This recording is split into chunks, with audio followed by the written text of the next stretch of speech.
My name is Mary, and I am 67 years old. Every second I spend beneath this freezing bridge hurts me more than the cold seeping into my bones. What truly breaks me is the betrayal of my own sister Emma. Right now, while she sits warm and comfortable in her multi-million-pound mansion, she has no idea that the car she drives, the food she eats, and even the coat on her back were all paid for with my money. Money stolen from me, taken from the life that should have been mine.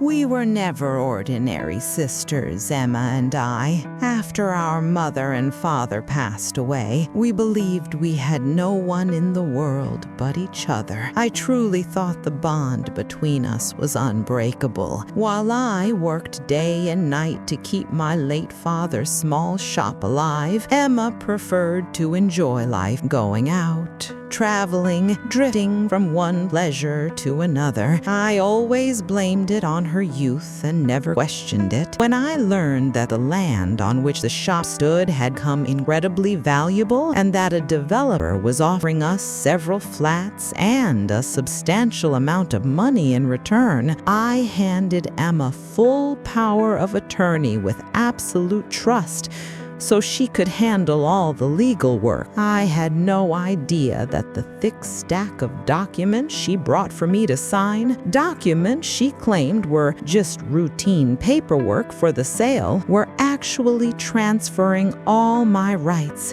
my share, and my future to her with a single signature. After the sale, she gave me a small amount of money and told me, "Things didn't go as expected. This is your share." She even rented me a tiny house outside the city, and I failed to realize that I had just been betrayed in the cruelest way. In the first months I spent in that damp, cramped little rental Emma placed me in, the weight of loneliness crushed me more than the feeling of being deceived. Her phone calls, which became less and less frequent with the excuse of "I'm very busy," were the first bitter signs that our bond had snapped and that I was slowly being abandoned. The meager sum Emma gave me, supposedly my share of the sale, slipped through my fingers like a handful of sand. When I could no longer afford even my basic needs,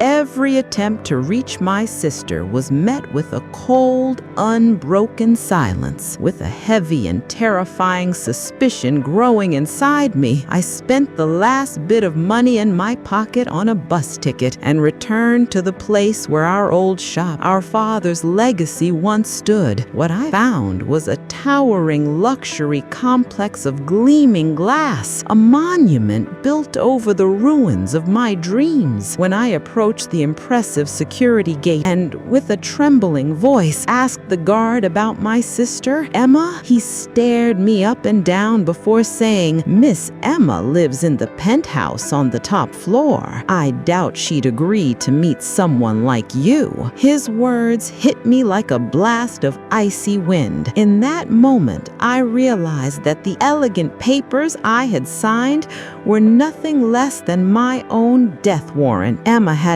only taken my property, she had stolen my life, my trust, and every memory we shared. Returning to the rented house was impossible. The landlord had already changed the locks because of the unpaid bills, and so the streets became my new, merciless home. The first night I spent shivering on a bench across from that luxury building was the deepest humiliation and helplessness I had ever felt. The indifferent expressions on the faces of those walking past me proved that I had become invisible, a ghost who had fallen onto the wrong side of that sharp line, dividing the wealthy from the forgotten. When the sun rose, the stabbing hunger in my stomach began to overshadow my pride. Even the thought of a warm loaf of bread brought tears to my eyes. Imagining myself scavenging through leftovers or hoping to find a half-eaten sandwich beside a bin shattered the last fragile pieces of dignity I had left. During the day, to escape people's pitying glances and shield myself from the biting wind, I would hide in quiet corners of libraries or slip into church courtyards. But whenever the warmth lulled me into sleep, a staff member would touch my shoulder and whisper, "You can't sleep here," pulling me back into reality. Everything I own now fit into a small suitcase with a broken wheel, my last remaining anchor in this life. At night, as I tried to make a bed out of cardboard, remembering the future I once dreamed for my sister made the pain of betrayal burn even deeper. As weeks passed and winter tightened its grip, the damp concrete beneath this bridge, far from the shadow of that luxury tower, became my permanent home. I no longer cried. My tears had frozen long ago, and the fragile woman who once trusted so easily had disappeared, replaced by someone who breathed for only one purpose: to wait for the day she would reclaim her justice. The long queue I joined each day for a bowl of hot soup became my new shameful routine. As I wrapped my hands around the warm tin bowl, the thought of Emma sitting in her penthouse, bought with my stolen money, deciding which gourmet dish to eat next, sent sharp cramps twisting through my stomach. One afternoon, while wandering around in search of a thicker piece of cardboard to block the wind, I saw a sleek black luxury car straight out of a film pull up in front of the building. When the woman stepped out, wrapped in fur, a proud smirk on her face, and I realized it was my sister, my blood froze. Life's cruel irony struck again a few days later when I found an old newspaper page in a rubbish bin. In the society section, there she was, Emma, smiling brightly at a charity gala, earning applause while donating what was likely a tiny fraction of the fortune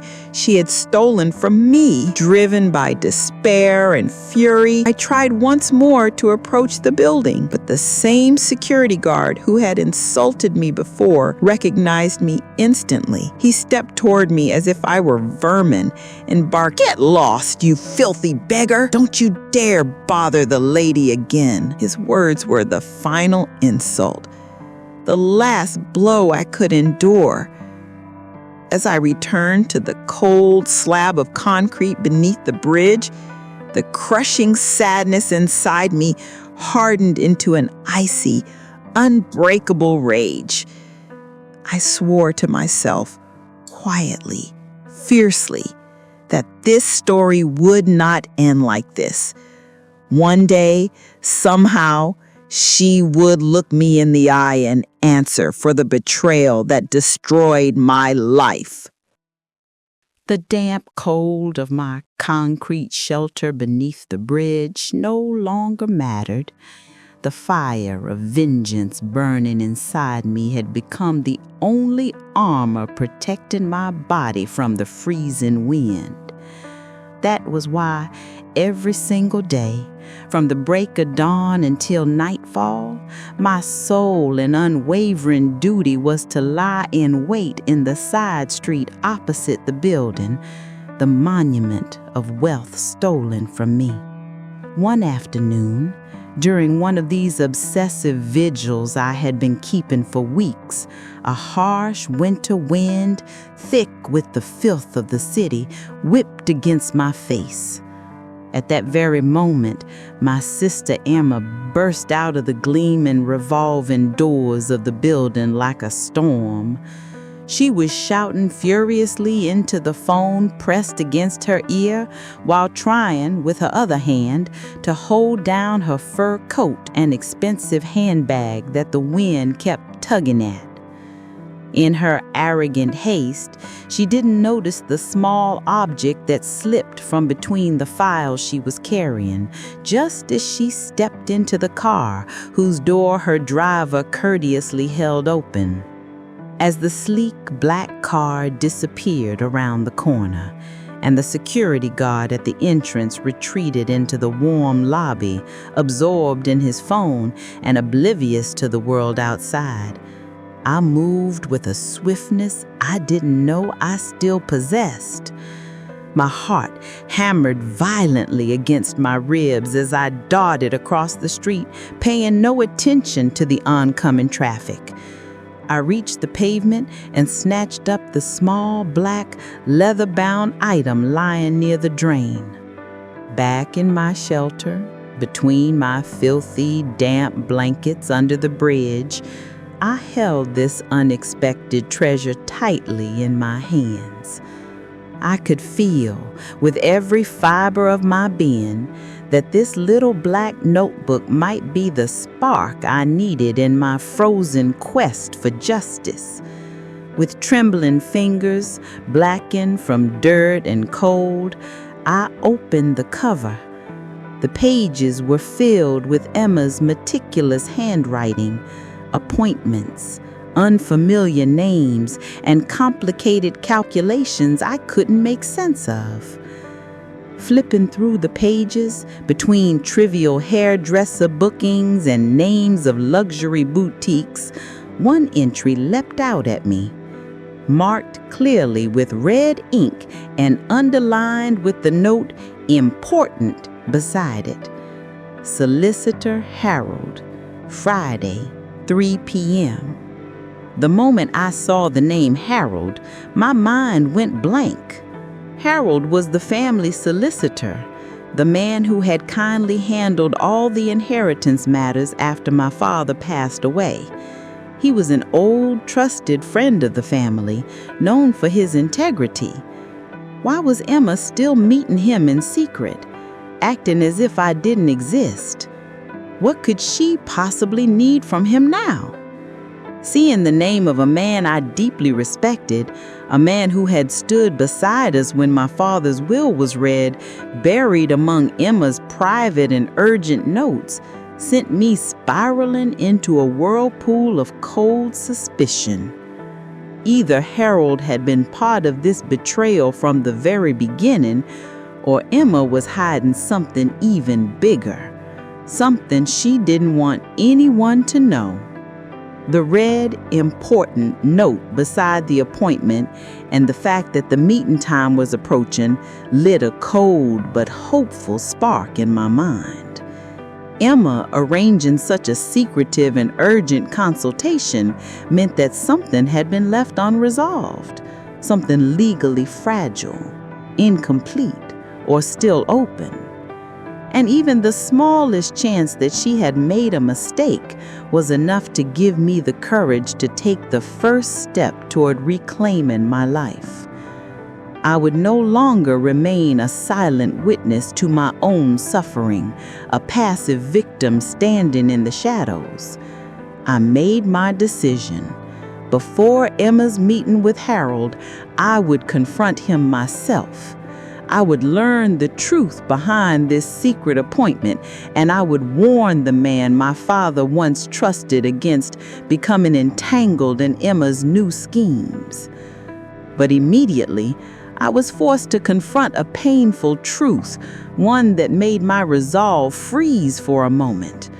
With the rags I had been wearing for months, clothes that smelled of the streets, my hands cracked and blackened from cold and dirt, and not a single coin in my pockets, how could I possibly walk into the office of one of the most respectable solicitors in the city? My appearance alone would get me thrown out before I even opened my mouth.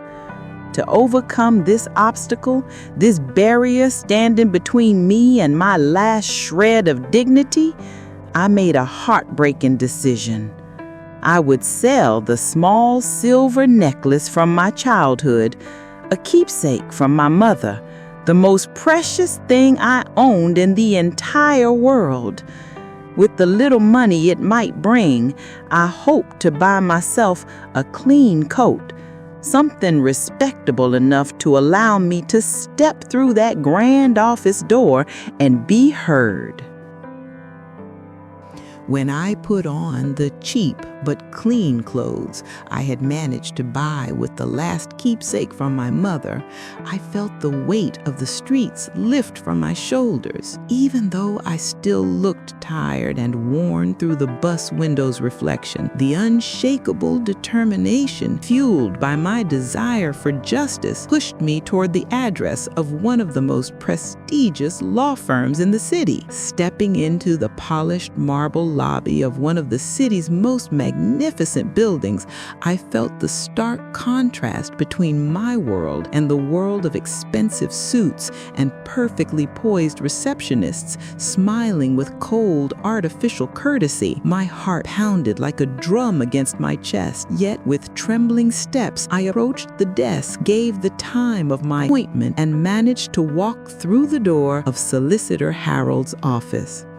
When I entered his room, the pure shock on Harold's face, an expression of disbelief so raw that he couldn't hide it, was the clearest proof of how deeply Emma had buried me, how thoroughly she had tried to erase my name and existence from memory. He gestured for me to sit, and I tried to steady my trembling body, determined to speak with dignity before this respected man. I began telling him the truth behind the signature Emma had forced from me, the grand scheme she had crafted, how she stripped me of my home and inheritance and cast me onto the streets. I placed the small black notebook Emma had dropped on his desk as evidence. Its secret notes and dates showed she had been working behind my back to complete legal procedures concerning me. After listening carefully to every word and examining the pages, Harold removed his glasses and placed them slowly on the table. The disappointment and anger directed at Emma were written plainly across his face. "Mrs. Mary," he said softly, "your sister, Emma, told me you had moved abroad permanently and that you had renounced all legal rights. She claimed she was the sole heir. I see now that much of what you say is true and that I too was deceived by her lies." He confessed that Emma had arranged a private appointment with him to finalize the last signature required for the transfer of your father's estate, and that she had deliberately hidden your existence from every step of the process. With great shame, Harold covered his face with his hands. A lifetime of professional integrity had been entangled in the web of my sister's calculated deceit. Emma's true purpose, he admitted, was to permanently secure the property in her name. I had no choice but to tell him what happened to me after Emma threw me out of my home, how I ended up living under a bridge, surviving the bitter winter. Only then did Harold fully grasp that Emma's actions were not merely fraudulent, but cruel beyond comprehension. He realized that the process she was trying to complete with forged consent had to be stopped immediately, now that the rightful heir, me, stood alive before him. After a tense silence that lasted for several minutes, Harold slammed his hand lightly on the desk, his expression firm with resolve. He extended his hand to me, a gesture of alliance. Emma's arrogance meant she had no idea I was alive or that we had met. This ignorance gave us a powerful advantage, a chance to set a perfect trap that would unravel every part of her scheme. Harold explained the counterplan in detail. Even if Emma called to postpone the meeting, he would reassure her that everything was proceeding smoothly. On the appointed day, she would walk into the office full of confidence, only to be met unexpectedly by me, destroying her entire deception in a single moment. I memorized every step of the plan, burning it into the deepest corner of my mind. Then I asked Harold for just one thing, one desire that had kept me alive through months of humiliation and suffering. I wanted to be there when Emma realized the door to the life she had stolen was closing forever. Harold agreed. He promised to arrange a safe place for me to stay until the day of the meeting so that nothing could endanger the reckoning that was finally approaching. Thanks to Harold's kindness, lying under a real roof on clean sheets for the first time in months brought a deep relief to my body. Yet the storm inside my mind refused to quiet.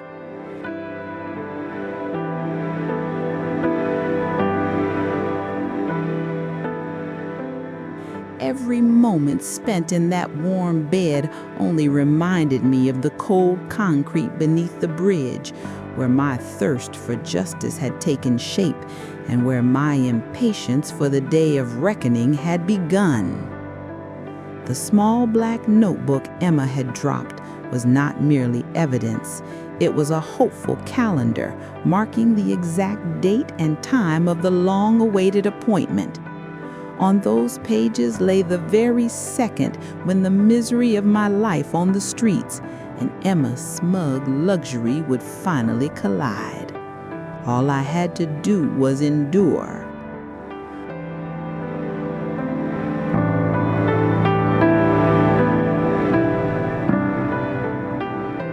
The following day, Harold's brief and clear message on the phone confirmed that everything was still on track. Emma had called to reconfirm the appointment, and all preparations were proceeding exactly as planned. That meant she suspected nothing. She was walking confidently, almost triumphantly, right into the trap we had set for her. Staring out the window at the ordinary city life below, I watched people drowning in their own small worries, unaware that my own life was only hours away from its greatest confrontation. I had long since abandoned any remnants of sisterly affection or mercy. There was only one path ahead, making sure the sister who had cast me into the streets finally faced justice and paid the full price of her betrayal.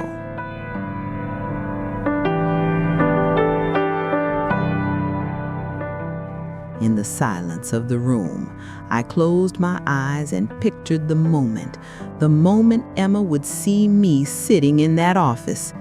I imagined the slow fading of that arrogant expression she wore so well, replaced by shock, fear, and ultimately defeat. That single instant made every humiliation and every cold night worth enduring. The morning sun streaming through the window whispered that only hours remained before the most crucial confrontation of my life. As I prepared myself, dressed in simple but clean clothes, the emotional weight pressing on my chest grew heavier. The thought that months of shame and suffering would finally end filled me with a burning, trembling anticipation.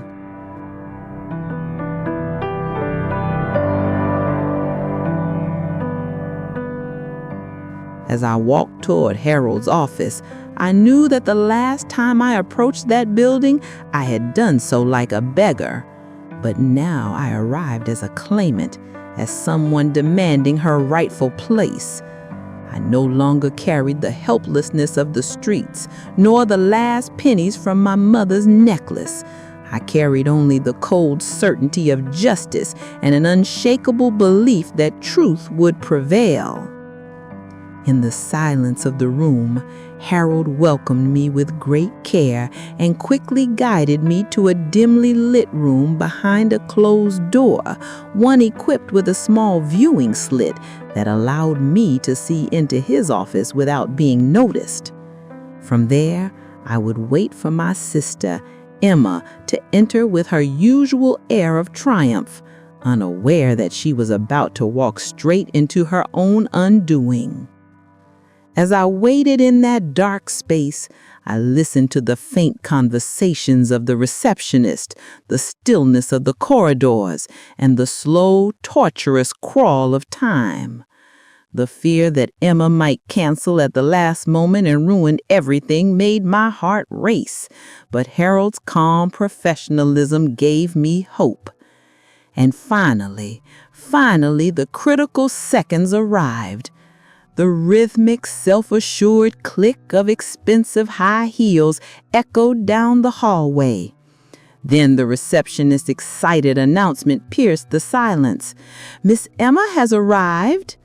Through the viewing slit, I watched my sister step into Harold's office, draped in luxury, radiating smug confidence and wearing the cold, victorious smile of someone who believed she had already won. As soon as my sister Emma settled herself into the most expensive chair in the room, as if it were the throne of her own mansion, she turned to Harold and said with a smug air,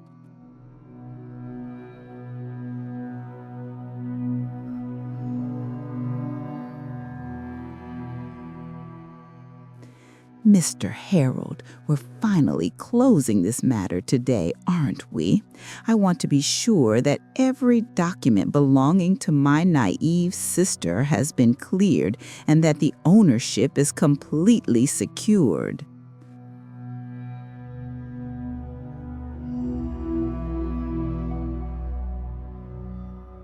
The contempt on her face was the very source of all the pain I had endured on the streets. Harold, wearing a mask of professional weariness and solemnity, nodded. "Miss Emma, all documents are ready. Final confirmations have been completed. There are no obstacles remaining regarding your claim."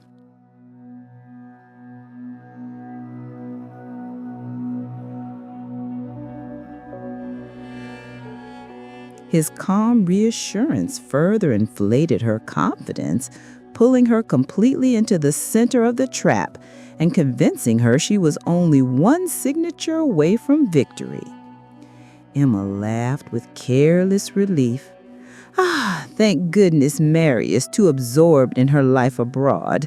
She never cared for these tedious financial matters anyway. Her mind was never suited to such things, was it?" Hearing this from my hiding place made me clench my teeth so tightly that I felt the promise of revenge burning through me. Harold then spread the final and most important document across the table. "Miss Emma, this is the final item. With this, everything your father left will officially pass under your full control. Before you sign, I must ask one last time. There truly is no other heir who might claim any rights, correct?" The arrogant gleam in her eyes at that moment was almost dazzling. Emma twirled her expensive pen between her fingers, her eyes glimmering with greed. "All the necessary signatures have been completed, Mr. Harold. There's no one else. Let's finish this."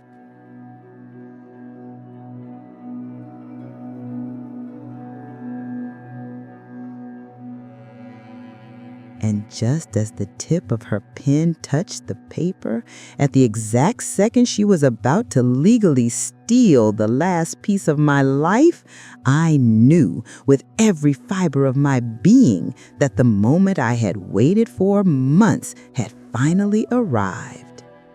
As Emma's pen hovered over the page, poised to seal everything she had stolen, I threw open the door with all my strength and stepped into the room. The sound of the door crashing against the wall and my sudden ghost-like appearance froze her hand mid-air, stopping time itself.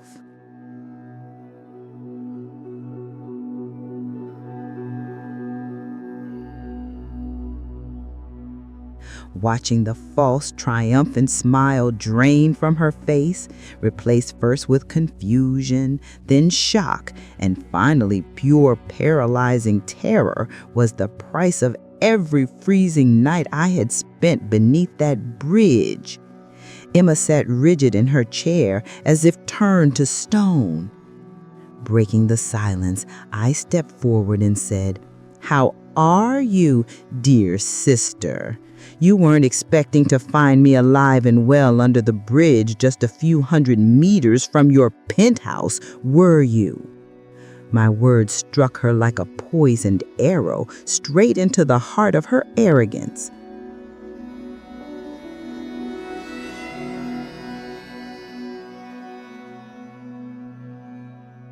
I walked to the desk with cold composure and tossed onto it a small piece of the ragged blanket I had used under the bridge, still carrying the dampness and chill of my months of misery. It was more than a symbol. It was proof of what she had done. As panic grew on her face and her lips began to tremble, I continued. "Harold is a man who has never lost his integrity and faith in justice. He will no longer be a pawn in your schemes." Then I added,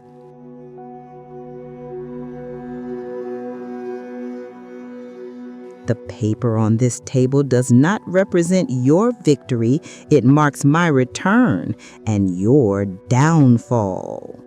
Emma's panic twisted into desperate denial. "You're insane. What are you doing here? You're harassing my solicitor. I personally signed the documents where you gave up all your rights. Get out before I call security." But her trembling voice betrayed her. The enormous lie she had built on forged papers could no longer support her bravado, and every word she uttered only deepened her own desperation.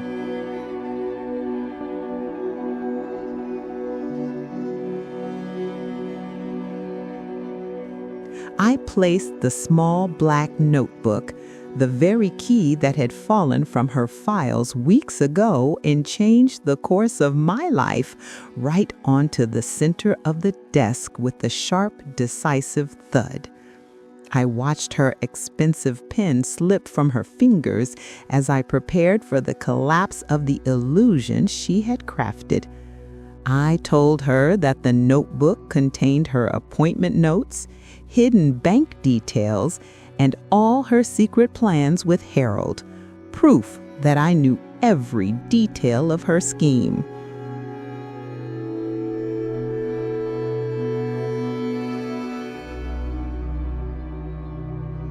And as I raised my voice and declared that the luxurious life she lived, built on throwing me onto the streets, was not the result of strength, but of fraud, the silence in the room filled with the weight of her shame. Desperately, Emma turned to Harold. "Did you betray me? Why did you let Mary in? Was this all a trap?" Harold didn't answer. He simply pointed at the notebook. His silence was the iron gate shutting on the cage she had built for herself, and she realized with brutal clarity that even he would no longer stand by her lies. At that moment, I grabbed the collar of the luxury coat she had bought with my money. My fingers, frozen for months beneath a bridge, clenched the fabric. "I will never forget how you treated me like a beggar and threw me out of my own home. This false life you built by stealing our entire inheritance is a stain on our father's name, and I am here to wipe it clean." Her pride evaporated instantly, replaced by raw, uncontrolled fear.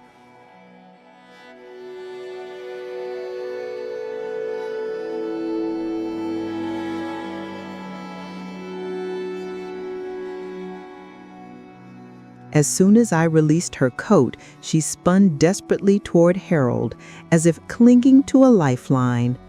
"Please, this is a misunderstanding.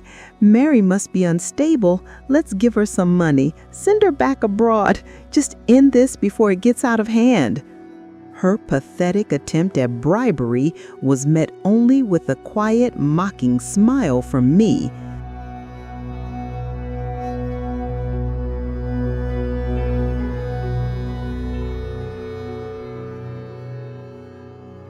I knew she was incapable of genuine remorse. Harold lifted a new legal document from his desk. Seeing that he now stood on my side, I nodded.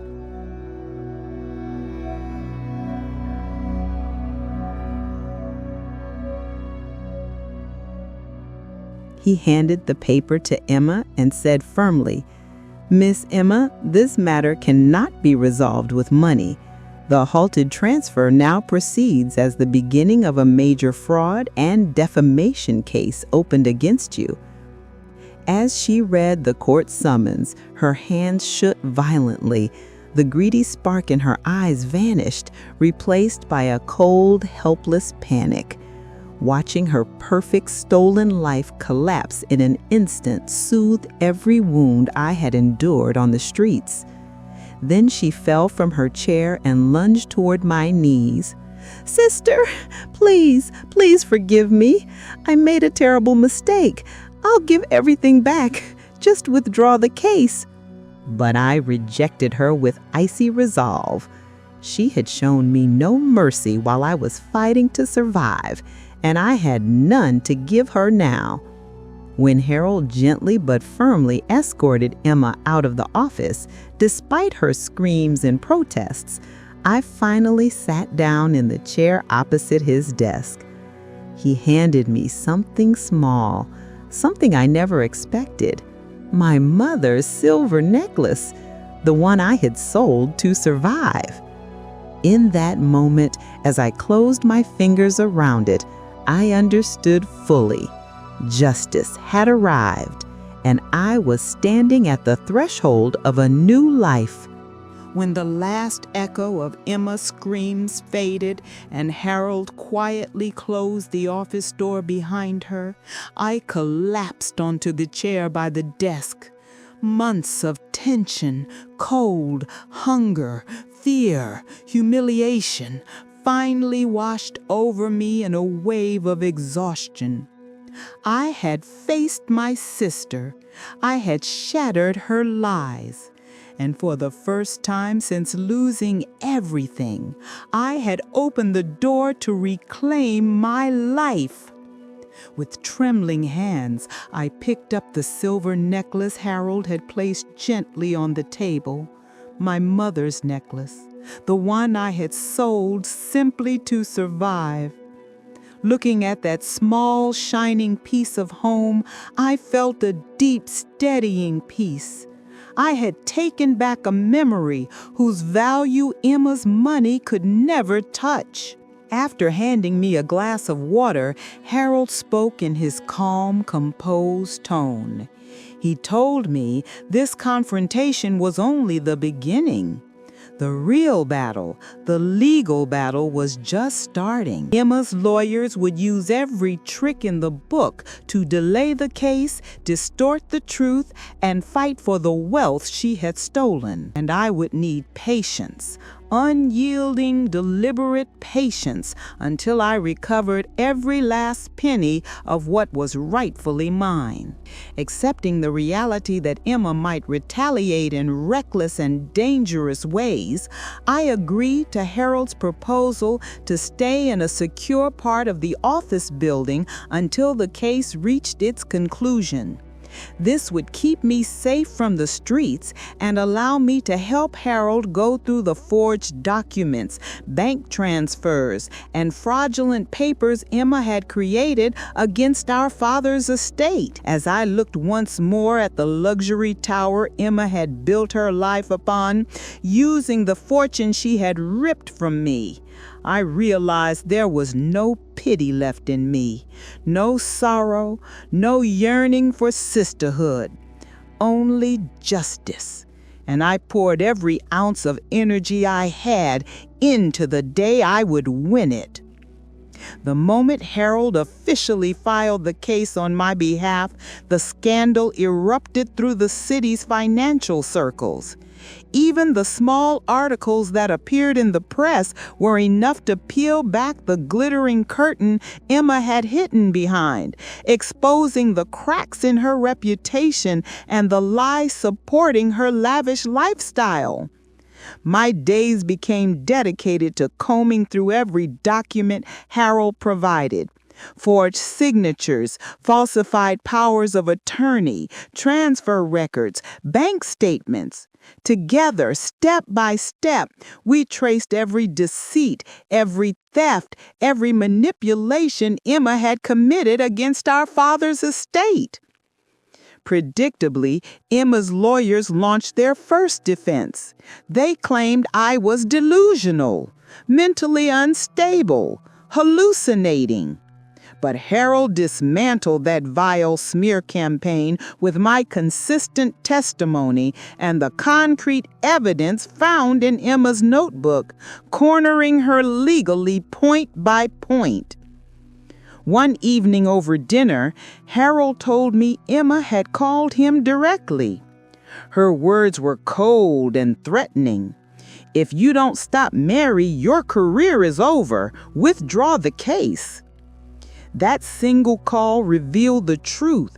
Emma was trapped, desperate, and willing to leap into illegality if it meant keeping her stolen riches.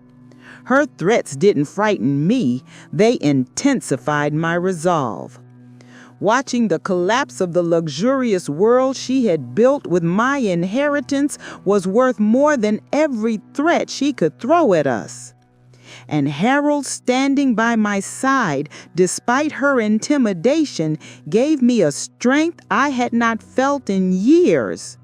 Realizing the seriousness and the sheer madness behind Emma's threats, Harold not only continued to handle the case with absolute precision, but also took measures to protect my safety. He personally monitored the entrances and exits of the office building, increased security on our floor, and ensured that neither Emma nor anyone acting on her behalf could slip inside and sabotage our plans. One afternoon, Harold approached me with a thick, worn file in his hands.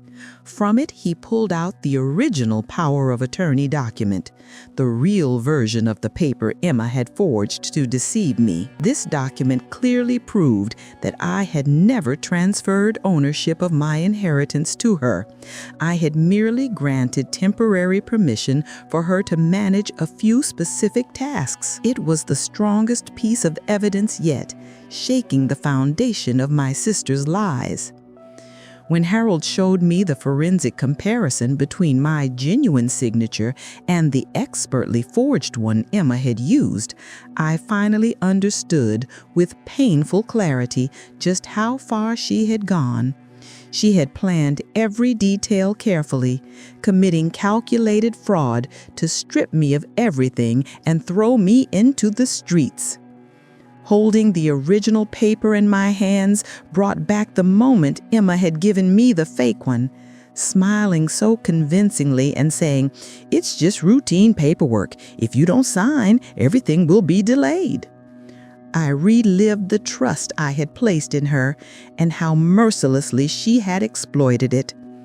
I understood anew the cruelty behind the way she had taken everything our father left us and claimed it as her own in a single stroke. Harold's confident smile and his words, "The evidence is indisputable now. Winning this case is only a matter of time," became the first true ray of hope I had felt after months of suffering. I began counting the days until justice would be served in that very law office. One evening, while we were reviewing documents late into the night, the office phone rang unexpectedly. Harold's secretary answered in a hushed tone before turning to us. "Miss Emma is on the line. She says she must speak with you urgently and privately." This was the first unmistakable sign that Emma's panic had reached its peak, that our evidence had cornered her completely. When I took the phone, her voice came through trembling, tense, and dripping with false remorse. "Mary, please stop this case. I'll give you far more than you need, millions if you want. Just end this stupidity. Don't ruin our family's reputation." Her begging made one thing crystal clear. She didn't care about me, about family, or about remorse. She only cared about her wealth. She believed money could erase the nights I spent trembling beneath a bridge. She believed she could buy her way out of justice. She was wrong. In a cold, steady voice, I answered, "No amount of money you offer can replace what was already mine or repay the nights you left me to freeze. The only place I will answer you is the courtroom." When Harold entered and heard what she had attempted, he nodded firmly. "This proves it. They know how strong our case is. They know they're losing. Bribes are the only weapon they have left." His approval confirmed what I already knew. Refusing her offer was the right choice. By rejecting Emma's desperate attempt to buy my silence, my pursuit of revenge transformed into something far greater. An unshakable belief that my stolen life and dignity must be restored through justice. And with that conviction burning inside me, I began to look forward to the day I would walk into the courtroom, not as a victim, but as the rightful heir, returning to reclaim everything that had been stolen. The day I had waited months for finally arrived. After endless legal preparation, and after rejecting my sister's last desperate offer, I climbed the grand, cold steps of the courthouse beside Harold. The constant flashes of reporters surrounding us were the loudest proof that my story was no longer just a personal tragedy, but had become a public fight for justice. In the courthouse corridor, I saw my sister Emma walking with an army of solicitors, dressed in suits that cost more than most people earned in a year. Their polished confidence and icy expressions made one thing unmistakably clear. This was a battle between a penniless woman, armed only with the truth, and a millionaire fraudster shielded by money. As Emma approached, we briefly locked eyes. She tried to look confident, victorious even, but beneath that mask I could see the fear flickering. Despite everything she had stolen from me, the shame of her lies still clung to her. She quickly broke eye contact, and that frantic glance away was the quietest confession that I had been right all along.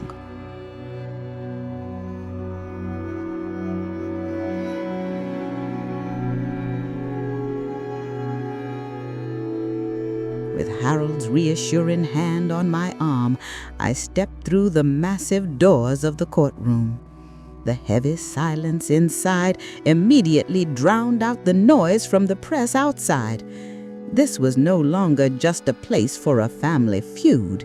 This was the space where justice itself would be served.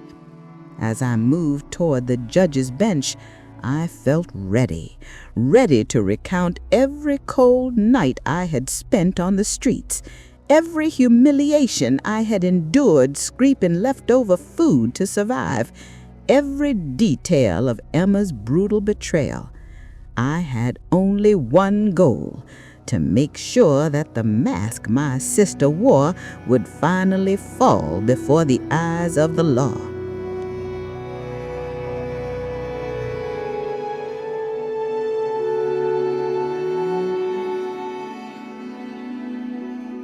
Your Honor, I began, the only reason I stand here today is to expose how my sister Emma stole the inheritance our father left to both of us, and how she manipulated me into signing a forged power of attorney by exploiting the trust I placed in her.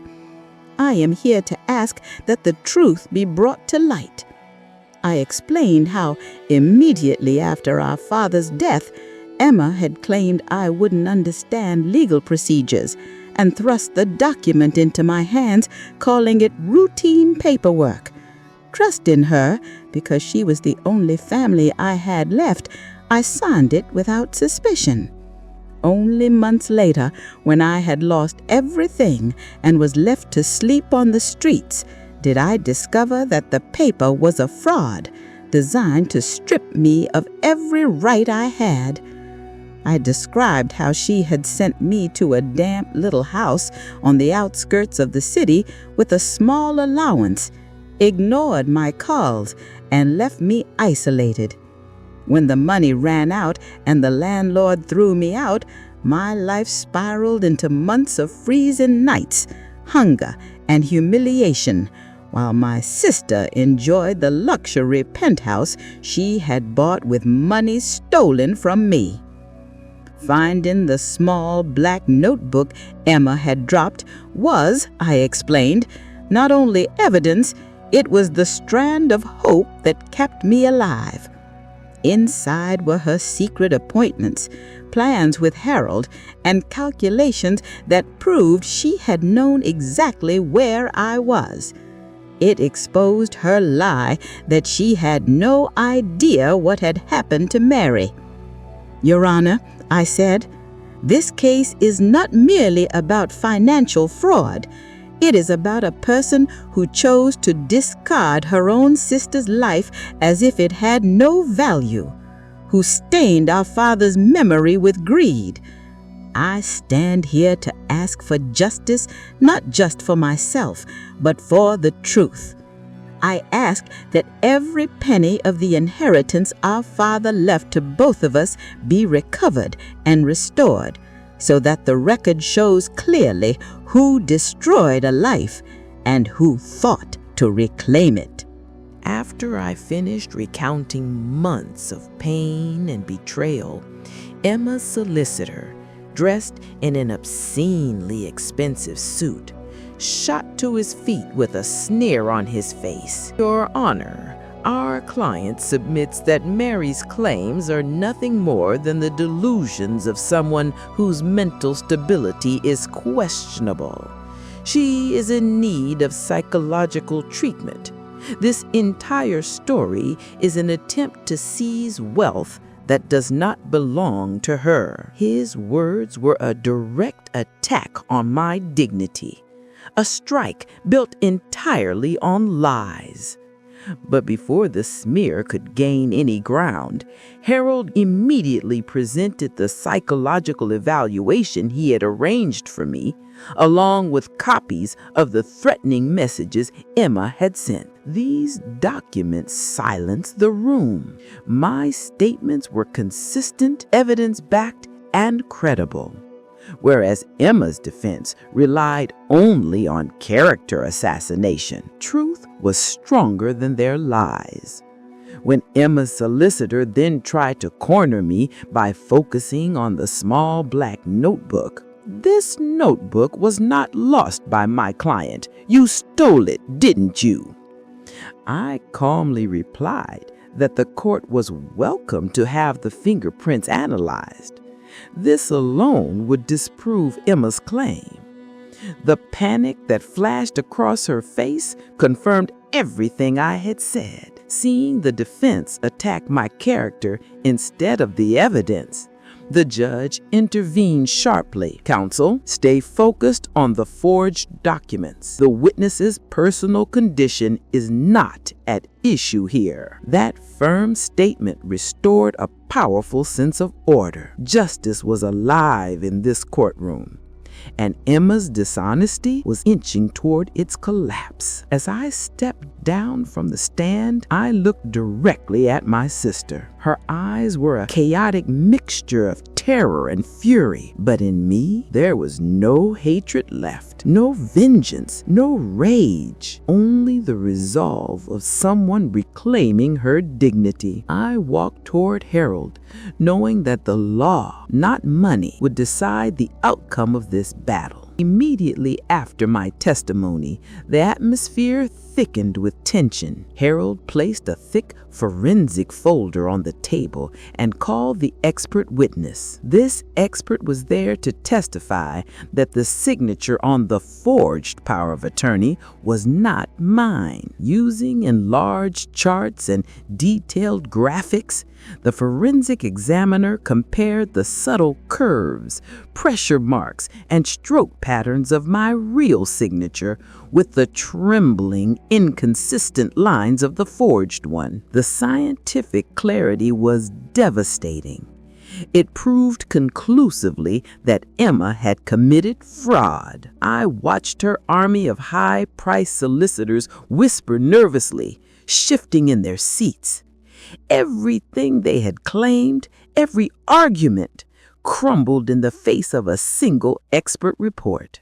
The horror in Emma's eyes was the clearest indication that her lies had finally caught up with her. Then, striking at the perfect moment, Harold submitted the small black notebook as evidence. The secret appointments, the disguised financial notes, the carefully hidden plans all connected the forged power of attorney to Emma's long-term scheme. It was the final blow. Any last hope she had evaporated instantly. And then Emma snapped. She leapt to her feet and screamed, "It's a lie! All of it! I didn't do this!" But her voice shook, thin and powerless. As the judge called the courtroom to order, a deep certainty settled inside me.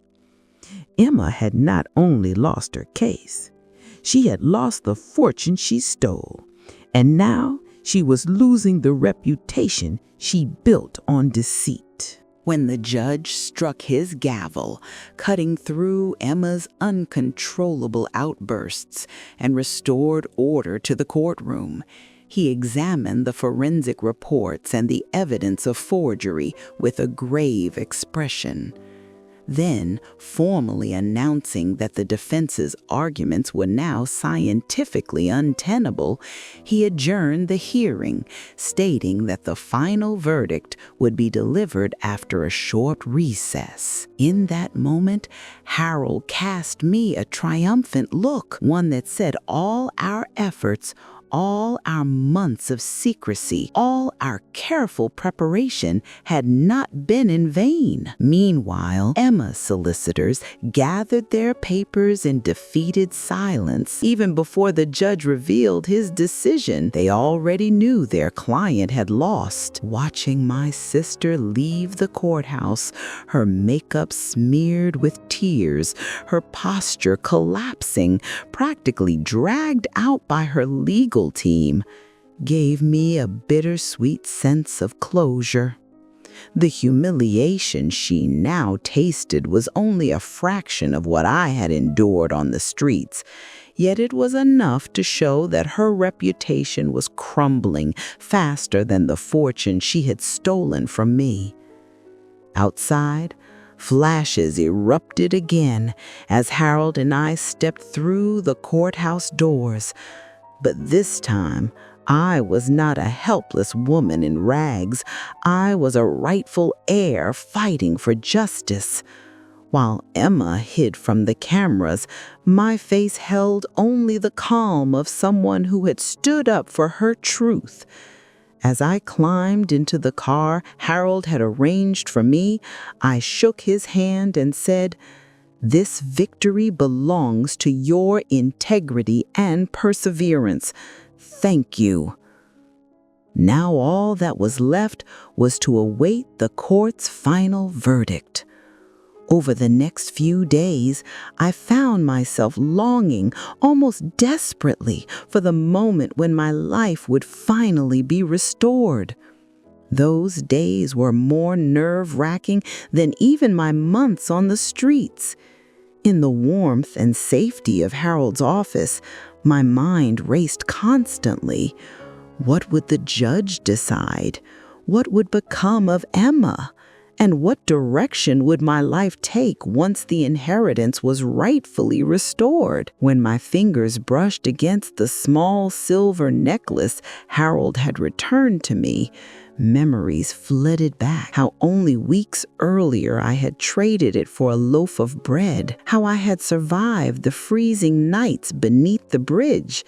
And how Emma left me to rot. The necklace reminded me why this fight for justice was necessary, why it was righteous. The day before the verdict, Harold's security team handed me a note. It had been sent secretly through an intermediary from Emma. In it, she asked to meet me one last time at a cafe before the ruling, suggesting that we should resolve this privately as a family. I crumpled the note immediately, disgusted by her final attempt at manipulation. Turning to Harold, I said, "The only answer I have for my sister will come from the judge's lips. I will not meet her, not in a cafe, not anywhere." I knew that until she understood the magnitude of her crime, until she realized how far she had fallen, every bridge between us was gone forever. To me, she was no longer family. She was simply a criminal. That night, I let go of my doubts, my pain, and my fear. And the next morning, as Harold and I made our way back to the courthouse, I felt the clean, respectable clothes on my body like armor, the armor of a woman who had reclaimed her dignity. I knew then that recovering my father's inheritance was not just a legal victory. It was the final liberation of my soul. On the morning of the verdict, as I walked toward the courthouse beside Harold, the sheer number of reporters outside and the curious stares of those waiting by the entrance made it clear that this case had grown far beyond my personal tragedy. And so, with honor and unshakable resolve, I stepped inside, knowing there was no turning back. When the courtroom doors opened again, I saw Emma entering, not with the extravagant confidence she once flaunted, but exhausted, swollen-eyed, and weighed down by the very luxury clothes that had once empowered her.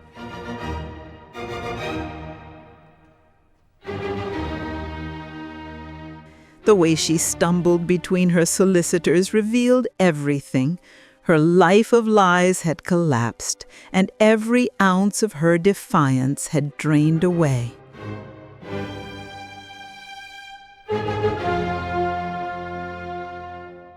When our eyes met, I did not see remorse, regret, or even the slightest desire for forgiveness.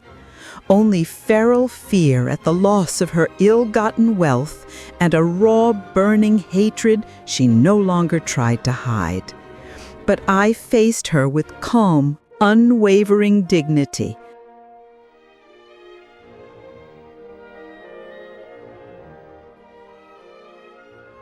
I did not look away. At that moment, the judge entered through the rear door. The sharp crack of his gavel filled the room and everyone rose. My heart pounded like a drum as a suffocating silence settled over the courtroom. Silence that foretold the decisive moment that would seal both my future and Emma's. As the judge opened the thick case file to read the ruling, those few seconds felt like the final breath of a long winter. All the cold nights, hunger, humiliation, and fear, everything I had endured culminated in that moment. I gripped Harold's hand tightly and waited for the words that would mark my rebirth and Emma's downfall. When the judge began reading the justification for the verdict, the courtroom grew impossibly still. His solemn voice made it clear. The forged power of attorney Emma had used was conclusively proven to be fraudulent through forensic analysis and corroborating evidence. Therefore, every property transfer initiated using that document was legally void. After several minutes outlining the legal basis, he read the final decision. This court orders that all rights to the inheritance left by the late father be restored to the claimant, Mary. All properties are to be transferred immediately to her name. Furthermore, the defendant, Hay Emma, is to be referred to the relevant authorities for charges of fraud and forgery. The moment those words left his lips, a deep thirst for justice I had carried for months finally dissolved. When the judge struck his gavel to confirm the ruling, the color drained from Emma's face. She collapsed from her chair in shock, and even her solicitors stood frozen, powerless to intervene. Her entire world, built on deceit, had shattered beneath the truth. I turned to Harold, and for the first time in months, a genuine, bittersweet smile spread across my face.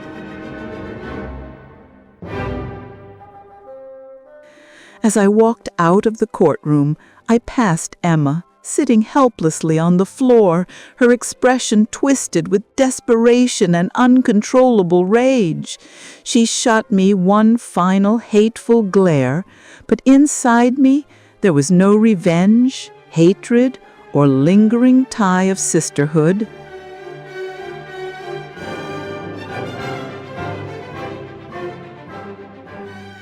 Only the cold, steady peace that comes when justice is finally done.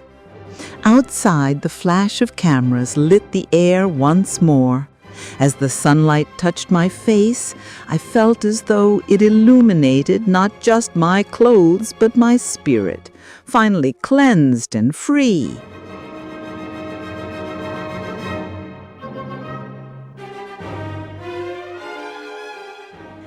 I had risen from beneath that freezing bridge, and I had reclaimed not only my inheritance, but my dignity, my strength, and my belief in life itself. This victory,